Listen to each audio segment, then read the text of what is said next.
నమస్తే వ్యూవర్స్, ఈ వీడియోలో మనం డాక్టర్ స్లంప్ అని ఒక కొత్త కొరియన్ సిరీస్ గురించి చెప్పుకోబోతున్నాం. దీన్ని every week Saturday and Sunday night 9:30కి రిలీజ్ చేస్తారు. నేను రాగానే అప్లోడ్ చేయడానికి ట్రై చేస్తాను. సిరీస్ స్టార్టింగ్ లో హీరోయిన్ ఒక పెద్ద హాస్పిటల్ ముందు నడుచుకుంటూ వెళ్తుంది. తను ఒక డాక్టర్, కానీ నడిచేటప్పుడు కడుపులో తనకి చాలా నొప్పి వస్తుంది. అయినా సరే దాన్ని తట్టుకొని రోడ్ని క్రాస్ చేస్తూ ఉంటే ఆ పెయిన్ ఎక్కువై రోడ్ మధ్యలోనే కూర్చుంటుంది.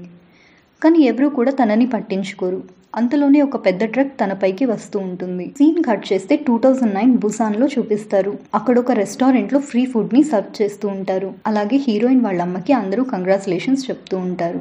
దానికి రీజన్ మన హీరోయిన్ అయిన హాన్యూల్ కి రీసెంట్ గా కాలేజ్ ఎంట్రన్స్ టెస్ట్ కి సంబంధించిన మాక్ టెస్ట్ లో కంట్రీ వైడ్ లోనే టాప్ మార్క్స్ వచ్చి ఉంటాయి. అందుకోసం తన అంకుల్ రెస్టారెంట్ లో ఫ్రీ ఫుడ్ ని ఆ రోజు అందరికి ఇచ్చి సెలబ్రేట్ చేసుకుంటూ ఉంటారు.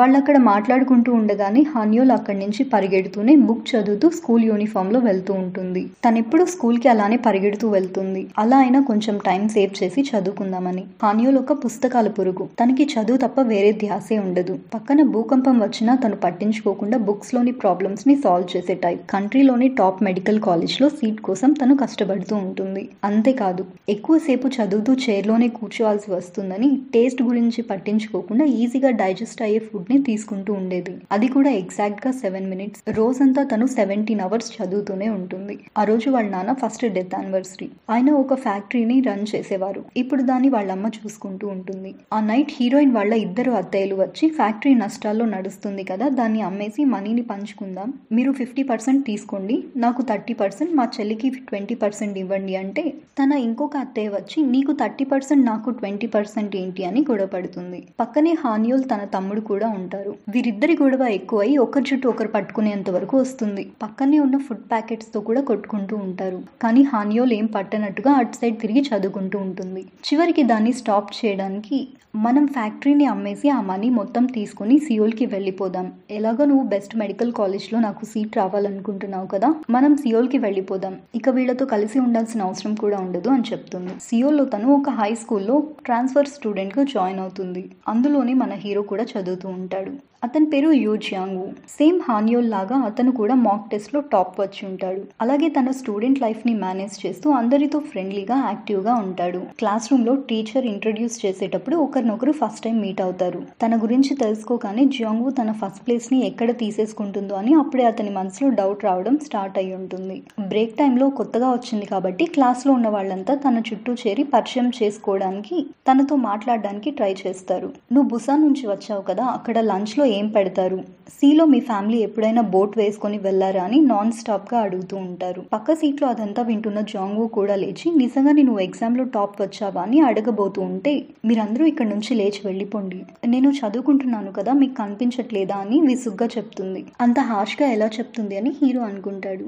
ఈవినింగ్ స్పోర్ట్స్ పీరియడ్ లో కూడా తను వేస్ట్ హుక్ తో ఎక్సర్సైజ్ చేస్తూనే ఫోన్ లో ఎడ్యుకేషనల్ వీడియోస్ ని చూస్తూ ఉంటుంది. అటు వెళ్తున్న జాంగు వాళ్ళని చూసి తను స్టడీస్ తో పాటు హెల్త్ ని కూడా చూసుకుంటుందని అనుకుంటారు. ఒకసారి క్లాస్ లో టీచర్ ఒక ప్రాబ్లమ్ ని బోర్డ్ మీద రాసి దాన్ని సాల్వ్ చేయమని అడుగుతాడు. జియాంగు పేపర్ మీద సాల్వ్ చేసి హ్యాండ్స్ రైజ్ చేస్తాడు. హాన్యోల్ మైండ్ లోనే సాల్వ్ చేసి సేమ్ టైమ్ లో P+Q=11 అని ఆన్సర్ చేస్తుంది.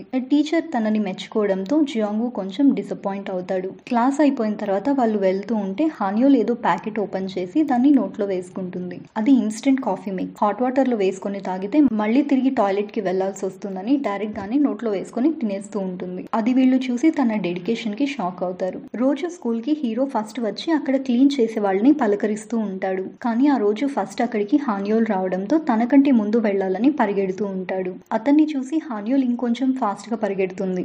వాళ్ళిద్దరూ దాన్ని రన్నింగ్ రేస్ లా ఫీల్ అయి పరిగెడుతూ ఉంటారు. సీన్ కట్ చేస్తే ప్రెసెంట్ ఇయర్ లో ప్లాస్టిక్ సర్జన్ అసోసియేషన్ మీటింగ్ జరుగుతూ ఉంటుంది.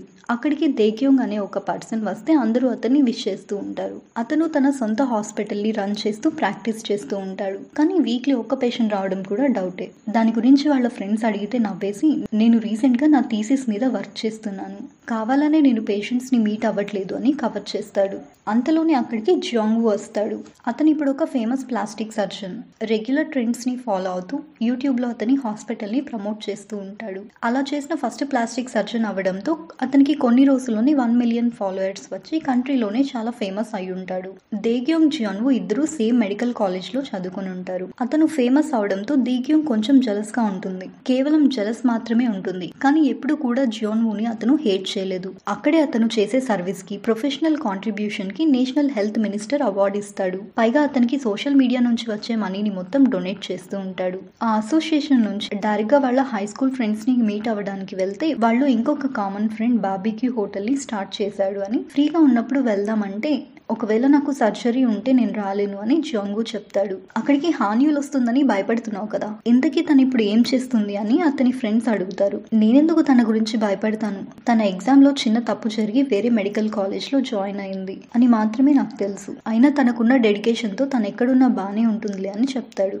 ప్రెసెంట్ లో హాన్యూల్ సిచ్యువేషన్ మాత్రం వాళ్ళు అనుకుంటున్నట్లుగా ఉండదు. ఒక హాస్పిటల్లో డాక్టర్గా వర్క్ చేస్తూ ఉంటుంది. తన సీనియర్ ఎప్పుడు తను వర్క్ సరిగ్గా చేయట్లేదని హెరాస్ చేస్తూనే ఉంటాడు. ఈవెన్ పేపర్స్ని తనపై విసిరేసి మరి. తను రీసెంట్గా 2 days నుంచి నిద్రపోకుండా వర్క్ చేస్తూనే ఉంది.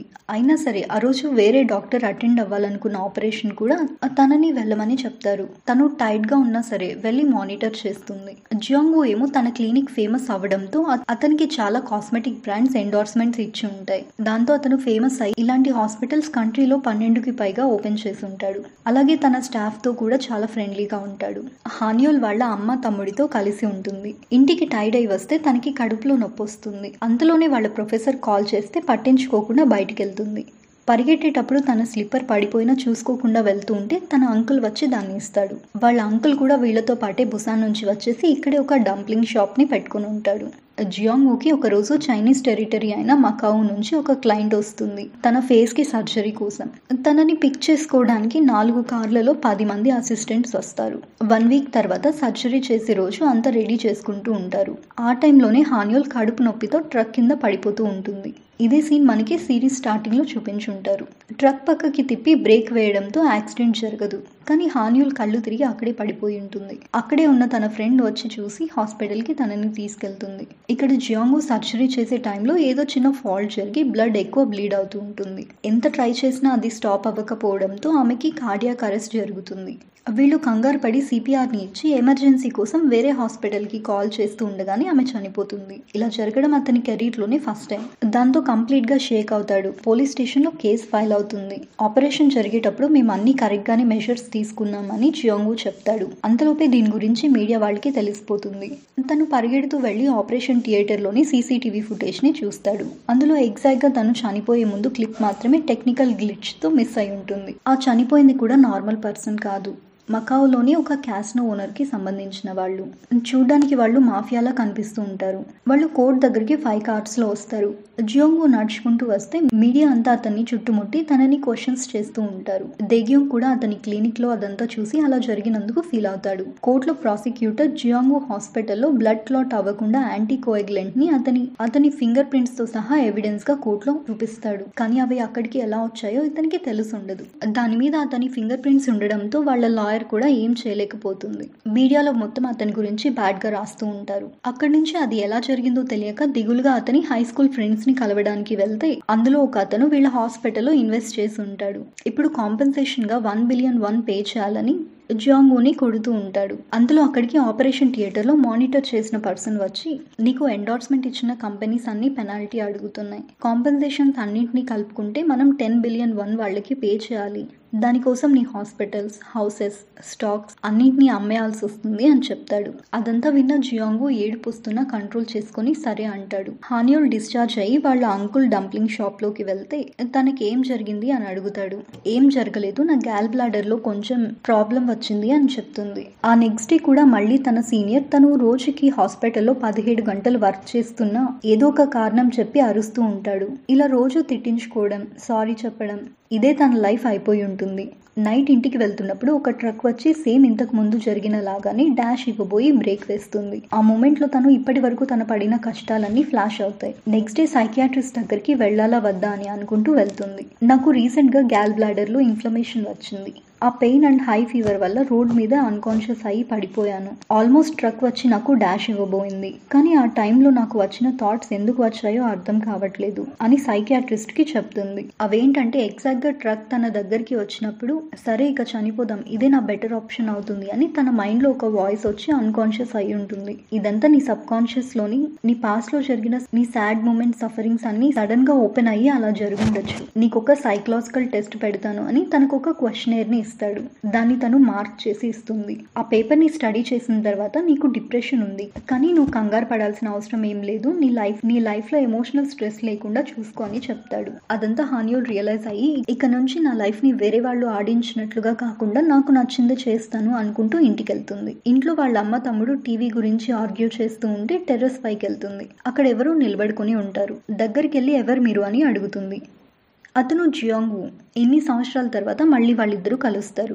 అలాగే ఎందుకో తెలీదు కానీ ఇద్దరిని ఒకరినొకరు హేట్ చేసుకుంటూ ఉంటారు. వాళ్ళిద్దరూ వాళ్ళ లైఫ్లోని లోయెస్ట్ పాయింట్లో తిరిగి హీరోయిన్ వాళ్ళ ఇంటి పైన మీట్ అవుతారు. అక్కడితో ఎపిసోడ్ 1 ఎండ్ అవుతుంది. ఎపిసోడ్ 2 ఈరోజు నైట్ 9:30కి రిలీజ్ చేస్తారు. రాగానే నేను అప్లోడ్ చేయడానికి ట్రై చేస్తాను. Thank you.